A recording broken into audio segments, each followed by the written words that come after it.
ইসরায়েলের প্রধানমন্ত্রী Benjamin Netanyahu ও সাবেক প্রতিরক্ষা মন্ত্রী গ্যালান্টের বিরুদ্ধে আন্তর্জাতিক অপরাধ আদালত বা আইসিসির জারি করা গ্রেপ্তারি পরোয়ানাকে ইসরায়েলের শেষ এবং রাজনৈতিক মৃত্যু হিসেবে অভিহিত করেছে ইরান। শুক্রবার দেশটির বিপ্লবী গার্ড বাহিনী বা আইআরজিসির প্রধান জেনারেল হুসাইন সালামি এই মন্তব্য করেছেন।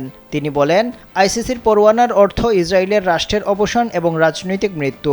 ইসরায়েল এমন এক রাষ্ট্র যা আজ বিশ্বে পুরোপুরি রাজনৈতিক বিচ্ছিন্নতার মধ্যে রয়েছে এবং তাদের কর্মকর্তারা অন্য কোনো দেশে আর ভ্রমণ করতে পারবেন না।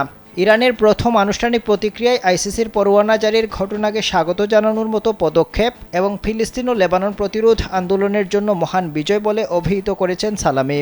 এলো ভিশন মুশকিল আসান অফার। যে কোনো ব্র্যান্ডের পুরনো ফ্রিজ নিয়ে চলে আসুন ভিশন শোরুমে আর নিয়ে যান নতুন ভিশন ফ্রিজ 20% পর্যন্ত ছাড়। এদিকে যুদ্ধাপরাধের অভিযোগে আইসিসি গ্রেপ্তারি পরোয়ানা জারি করায় আন্তর্জাতিক এই আদালতের তীব্র সমালোচনা করেছেন নেতানিয়াহু।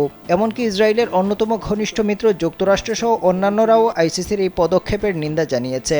তবে অ্যামনেস্টি ইন্টারন্যাশনাল সহ কিছু আন্তর্জাতিক মানবাধিকার সংস্থা আইসিসির গ্রেপ্তারি পরোয়ানা জারির সিদ্ধান্তকে স্বাগত জানিয়েছে।